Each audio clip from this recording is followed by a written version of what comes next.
Good morning students, कैसे हैं आप सब। उम्मीद करती हूँ आप लोग अच्छे होंगे। बेटा आज हम लोग क्लास 9th का चैप्टर पढ़ने जा रहे हैं। ठीक है, क्लास 9th का सबक नंबर 12 है।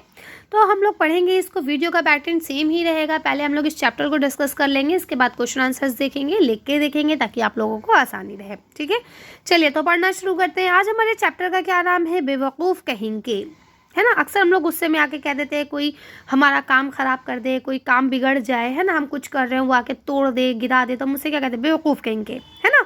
चलिए देखते हैं कि ये लफ्ज़ और ये मिसाल कैसे बनी है। चलिए देखते हैं। एक दफ़ा का जिक्र है कि राजा भोज कुछ परेशान थे। परेशानी की कोई ख़ास वजह नहीं थी, बस यूं ही परेशान थे। उनका दिल किसी भी काम में नहीं लग रहा था, तबीयत बेचैन थी।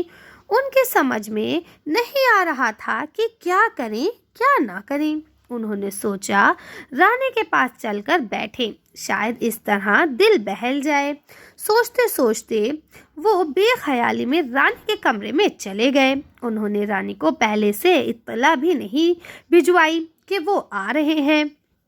तो देखिए इस पैराग्राफ में क्या बताते हैं। एक राजा है जिसका क्या नाम है, राजा भोज, है ना। वो कुछ परेशान है, लेकिन परेशानी की कोई खास वजह नहीं है, बस यूं ही परेशान है। अब हुआ होगा कुछ जिसकी वजह से वो परेशान है। ठीक है, तो उसका दिल भी किसी काम वाम में लग नहीं रहा, तो उसने सोचा एक काम करते, चलो क्यों ना हम रानी के पास जाके बैठे, है ना। हो सकता है रानी से बात करें, रानी को अपनी प्रॉब्लम बताएं, शायद वो कोई सॉल्यूशन बताए। और वो उठे और यही बात सोचते सोचते रानी के कमरे में पहुंच गए।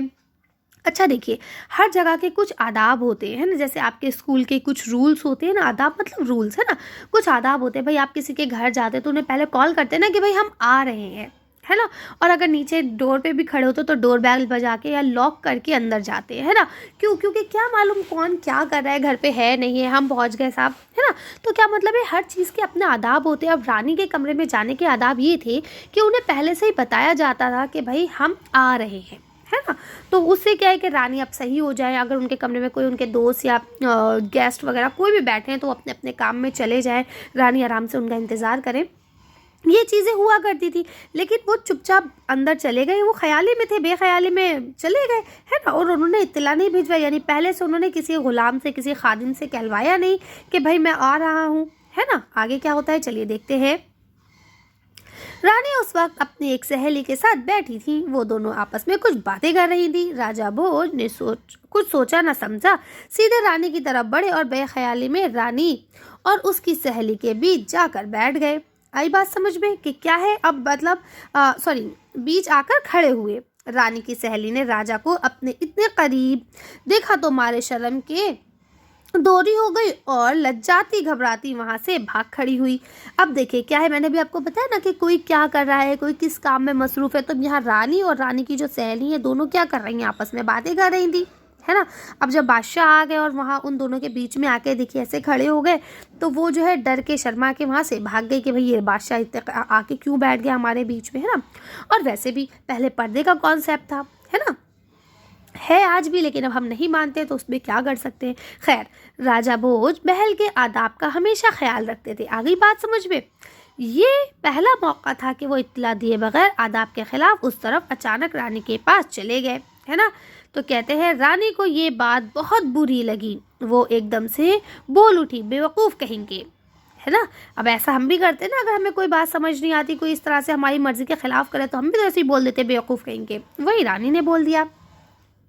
रानी ने ये बात कही तो धीरे से थी, लेकिन राजा भोज ने सुन ली। वो जाने किस उधेड़बुन में थे कि उस बात का मतलब ना समझे। ऐसा नागवार बात सुनने के बाद उन्होंने क्या करा, सुन लेने के बाद वो रानी के पास नहीं रुके, सीधे दरबार में आकर अपने तख्त पर बैठ गए। यानी अब जब रानी ने उन्हें कहा बेवकूफ़ कहेंगे तो ये बात भाई बादशाह की शान के खिलाफ है। अब उसने क्या काम करा, रानी के पास जिस मकसद से गए थे कि भाई बात करेंगे, थोड़ी देर दिल बहलाएंगे, और वो सब किए बगैर ही वो बेचारे वहाँ से चले गए। क्योंकि उन्हें बहुत बुरा लगा कि रानी ने उनको बेवकूफ़ कहेंगे कहा। लेकिन अब उन्हें समझ नहीं आया कि ये उन्होंने क्यों कहा, है ना। रानी ने उन्हें बेवकूफ़ कहेंगे कहा तो क्यों कहा। दरबार में बैठे बैठे वो सोचने लगे कि रानी ने उन्हें ऐसा क्यों कहा।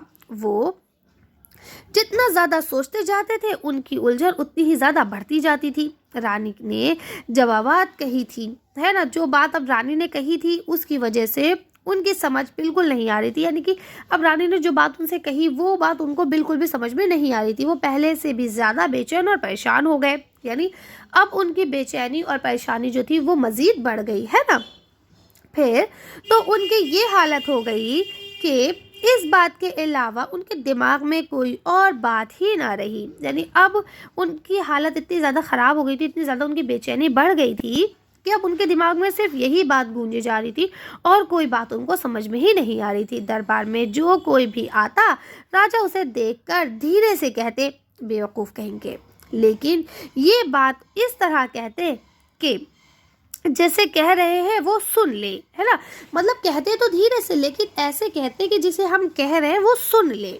ठीक है, आगे देखिए क्या होता है। बहुत देर तक यही होता रहा। लोग आते रहे और राजा उन्हें बेवकूफ़ कहेंगे कहते रहे। दरबारियों ने पहले तो उन्हें हैरत से देखा, फिर सब आपस में खुसुर फुसुर करने लगे, है ना, कि राजा को आखिर हो क्या गया है। कोई कहता था राजा का दिमाग चल गया है। दिमाग चलना का मतलब क्या होता है? पागल होना, है ना। कोई कहता राजा पर कुछ संग सवार हो गई है। अब सनक सवार का मतलब भी यही होता है कि पागलपन सवार हो गया है। कोई कहता है इसके दिमाग पर गर्मी चढ़ गई है, उसका मतलब भी यही होता है कि राजा पागल हो गए हैं। इस तरह सारे दरबारी राजा की दिमागी हालत पर शक करने लगे। सबको लगने लगा राजा जो है वो पागल हो गए, है ना। माघ पंडित राजा की ये हालत देखकर बहुत परेशान हुए और सोचने लगे इस बात में ज़रूर कोई भेद है। यानी कि कुछ ऐसी चीज़ है जो इसमें छुपी हुई है लेकिन समझ नहीं आ रहा। लेकिन राजा इन सब बातों से बेपरवाह अपने धुन में हर आने वाले को बेवकूफ़ कहेंगे कहते जा रहे थे। यकायक सामने से कालिदास आते दिखाई दिए। वो राजा भोज के दरबार के सबसे बड़े शायर थे। अब आपने महाकवि कालिदास के बारे में तो सुना ही होगा, है ना। राजा उनकी बहुत इज्जत करते थे। भाई जाहिर सी बात है, वो इतने बड़े कवि थे, उनका नाम ही ऐसे लिया जाता महाकवि कालिदास, है ना। तो कहते हैं सबकी नज़रें कालिदास के चेहरे पर जम गई। यानी कि अब राजा आए, अब वो राजा के दरबार में वो आए, अब सलामी देंगे तो राजा उन्हें भी बेवकूफ़ कहेंगे। तो अब सब ये देख रहे थे कि भाई राजा इनकी इतनी इज्जत करते हैं तो राजा इनको कहेंगे या नहीं कहेंगे। जम गई कि देखे राजा कालिदास को भी बेवकूफ़ कहेंगे या नहीं। देखिए वही बात आ गई। आगे देखते हुआ क्या फिर। तो देखिए जब कालिदास राजा के करीब आए और उन्हें सलाम करके बैठने लगे तो राजा ने धीरे से कहा, बेवकूफ़ कहेंगे, है ना।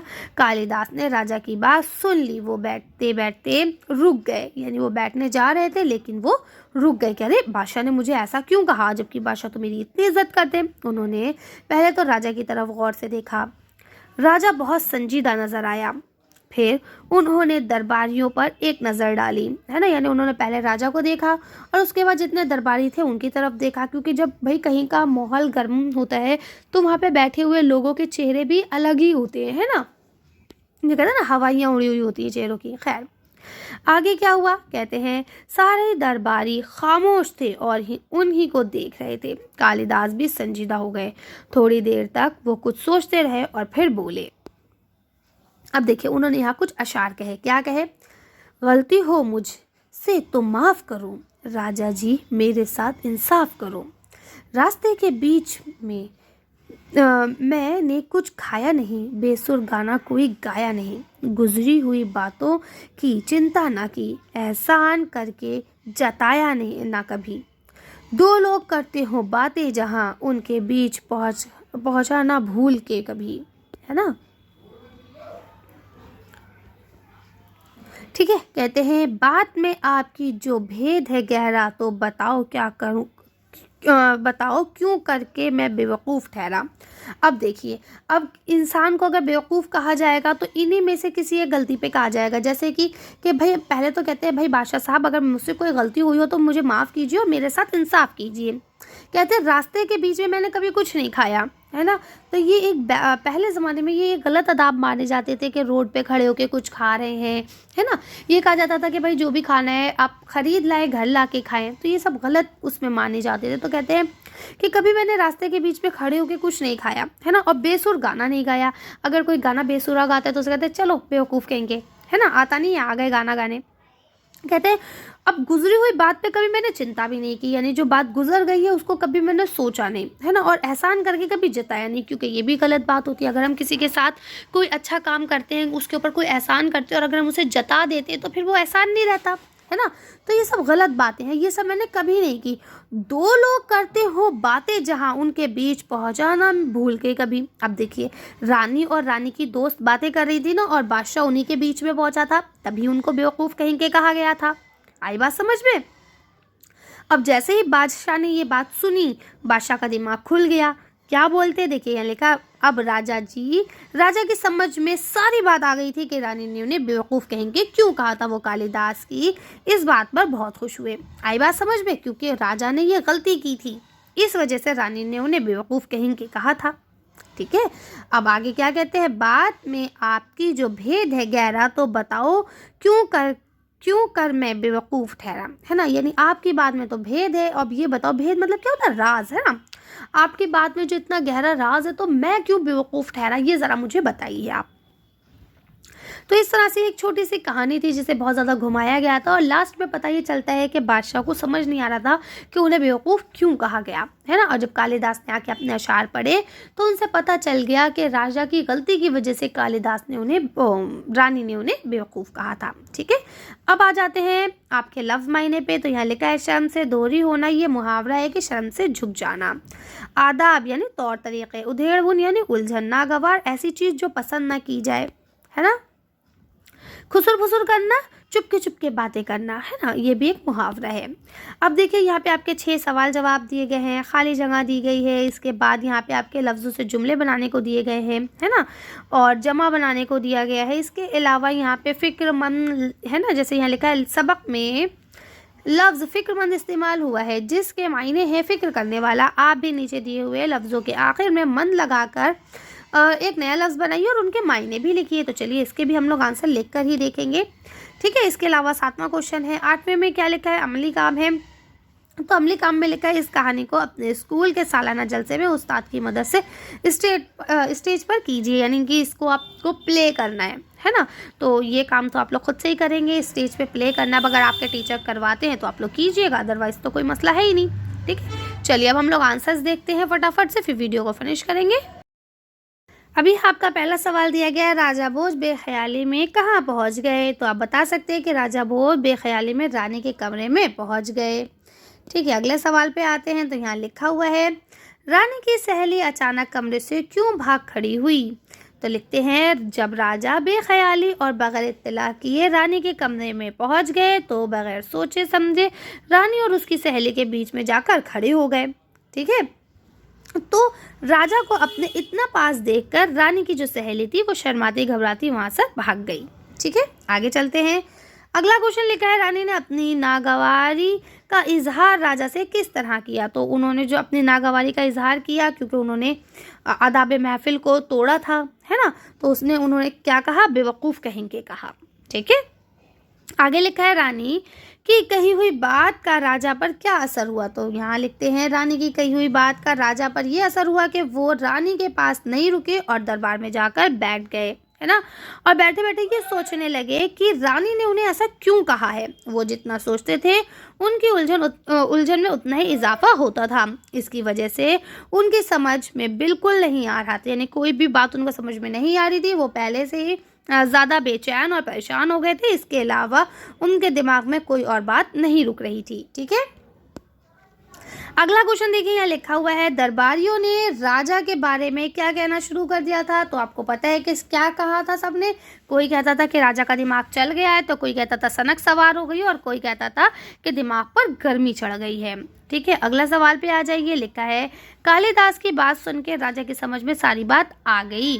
तो कैसे आई थी। तो यहाँ लिखा है, दरबार में कालिदास के आने पर राजा ने उन्हें भी बेवकूफ़ कहेंगे कहा। ये सुनकर कालिदास कुछ परेशान हुए कि राजा को क्या हो गया है। कुछ देर सोचने के बाद शायराना अंदाज में राजा से माफ़ी तलाफी करते हुए कहा कि जब दो लोग आपस में बात करते हों तब उनके बीच में भूल कर भी नहीं जाना चाहिए। आपकी बात में गहरा राज पोशीदा है। अब आप ही बताइए कि आपने मुझे बेवकूफ़ क्यों ठहराया। ये बात सुन के राजा की समझ में सारी बात आ गई कि रानी ने उन्हें बेवकूफ़ कहें के क्यों कहा था। अब आपको भी समझ में आ गई होगी कि क्यों कहा है। ठीक है, अब देखिए यहाँ पे आपको खाली जगह दी है, आप लोग यहाँ से इसे लिख सकते हैं। ये जो फिल की हुई है यही आपकी खाली जगह थी, जल्दी जल्दी लिख लीजिए। आगे आ जाइए, यहाँ लिखा हुआ है जमा बनाने हैं लफ्ज़ों से, तो अब ये देखिए जमा आप लोग बना सकते हैं। ठीक है ना, वाहिद की जमा बन जाएंगी जल्दी। ठीक है, क्या है, ख्याल ख्यालात, इत्तला इत्तलात, एहसान एहसानात, मौक़े मवाक़े, शायर शौरा और फ़िक्र का अफ़कार। ठीक है, इसके बाद मंद लगा के आपको बनाना था और उसके जो है आखिर में उनके मीनिंग बताने। तो ज़रूरत के साथ ज़रूरतमंद बन जाएगा, जिसका मतलब है ज़रूरत वाला। हाजतमंद, हाजत माना यानी वो भी ज़रूरत ही होता है कि भाई उसको ज़रूरत है किसी चीज़ की। अक्लमंद, जिसके पास बहुत अकल हो। गैरतमंद, जिसके पास गैरत हो, है ना। दौलतमंद, जिसके पास दौलत हो। ठीक है, दर्दमंद, जिसको दर्द हो, है ना, जो दर्द में हो इस वक्त। इसके बाद देखिए यहाँ लिखा हुआ है लफ्ज़ में से जो आपको संजीदा इस्तेमाल हुआ है, जैसे कि, है ना, तो उसी तरह से आपको ये सिफत है किसी चीज़ की, है ना, उससे संजीदगी बन गया। तो आपको ऐसे बनाना है, जिंदा से ज़िंदगी, बंदा से बंदगी, शगुफ्ता से शगुफ्तगी, शर्मिंदा से शर्मिंदगी, शाइस्ता से शाइस्तगी। ठीक है, तो इस तरह से ये चैप्टर होता है हमारा कंप्लीट। उम्मीद करती हूँ वीडियो आपको पसंद आई होगी। कैसी लगी वीडियो आप लोग कमेंट करके बता सकते हैं। चलिए मिलते हैं तो नेक्स्ट वीडियो में। Thank you for watching.